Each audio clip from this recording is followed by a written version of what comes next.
Assalamualaikum warahmatullahi wabarakatuh. Pada pertemuan kali ini kita akan mempelajari tentang komponen darah manusia. Darah bukan sekedar cairan biasa, melainkan jaringan ikat cair yang sangat kompleks. Cairan ini mengalir tanpa henti melalui pembuluh darah sepanjang puluhan ribu kilometer di dalam tubuh kita, berfungsi sebagai alat transportasi utama yang menopang seluruh proses metabolisme. Yang pertama ada transportasi oksigen, yaitu mengambil oksigen dari paru-paru saat kita bernapas dan mendistribusikannya secara merata ke setiap sel tubuh yang membutuhkan. Yang kedua ada nutrisi dan hormon, menyebarkan sari-sari makanan dari sistem pencernaan serta hormon dari kelenjar endokrin ke organ target dengan presisi tinggi. Dan yang terakhir pembuangan zat sisa, yaitu mengangkut karbon dioksida dan zat sisa metabolisme beracun lainnya menuju organ pembuangan seperti ginjal dan paru-paru. Nah, selanjutnya ada plasma darah, yaitu fondasi cairan kehidupan. Plasma darah merupakan komponen cair dari darah yang membentuk medium bagi sel-sel darah untuk mengalir. Cairan berwarna kuning keemasan ini menyusun sekitar 55% dari total volume darah kita dan menjadi penopang utama sirkulasi. Nah, fungsi utama plasma yaitu pertama ada keseimbangan osmotik, yaitu albumin dalam plasma menjaga tekanan osmotik agar cairan tidak merembes keluar dari pembuluh darah ke jaringan. Yang kedua ada pertahanan tubuh, yaitu mengandung globulin yang berfungsi sebagai antibodi untuk melumpahkan patogen asin. Yang ketiga, distribusi nutrisi, yaitu mengalirkan zat makanan hasil pencernaan ke seluruh sel yang aktif bermetabolisme.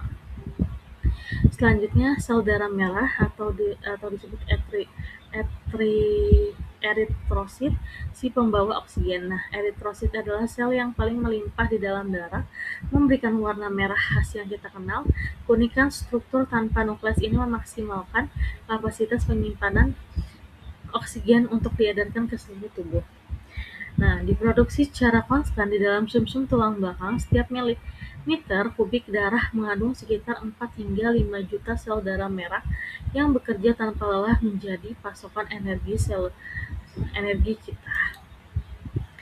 Selain ada sel darah merah, ada sel darah putih, yaitu leukosit, yaitu garda terdepan pertahanan. Meskipun jumlahnya jauh lebih sedikit daripada sel darah merah, leukosit memiliki peran yang sangat krusial, yaitu mereka adalah sistem pertahanan seluler aktif yang bergerak lincah mendeteksi dan menghancurkan ancaman kesehatan. Nah, yang pertama ada neutrofil dan monosit, bertindak sebagai pemakan yang menelan bakteri dari sisa-sisa sel mati secara langsung di area infeksi. Yang kedua ada limfosit B, dan T, merupakan otak dari sistem imun, memproduksi antibodi spesifik dan menganalisis virus yang mencoba menyusup ke dalam sel. Dan yang ketiga ada eosinofil dan basofil, yaitu berperan aktif dalam memicu reaksi alergi dan memerangi infeksi yang disebabkan oleh parasit berukuran besar. Selanjutnya ada keping darah atau trombosit, yaitu sang penambal luka. Trombosit bukanlah sel utuh, melainkan fragmen sel kecil tak berhenti yang melayang di aliran darah. Ketika terluka pada pembuluh darah, trombosit segera aktif melepaskan zat kimia yang memulai proses pembukuan darah atau koagulasi, yaitu membentuk jaringan-jaringan fibrin yang menghentikan pendarahan fatal. Nah, jadi kesimpulannya, kolaborasi sempurna untuk kesehatan. Keempat komponen darah tadi, plasma, eritrosit, leukosit, dan trombosit bukanlah elemen yang bekerja sendiri-sendiri. Mereka membentuk satu kesatuan ekosistem transportasi dan pertahanan yang sangat harmonis di dalam tubuh kita. Nah, yang pertama ada keseimbangan sistematis. Setiap komponen saling mendukung.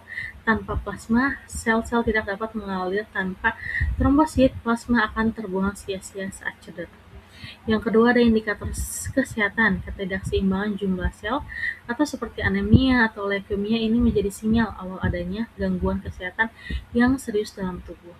Dan yang terakhir ada gaya hidup sehat, yaitu menjaga hidrasi, mengonsumsi makanan kaya zat besi, dan berolahraga serta teratur adalah investasi terbaik untuk kualitas darah yang optimal. Nah, cukup sekian pembelajaran hari ini. Mohon maaf bila ada kata-kata yang salah. Wabillahi taufiq wal hidayah. Wassalamualaikum warahmatullahi wabarakatuh.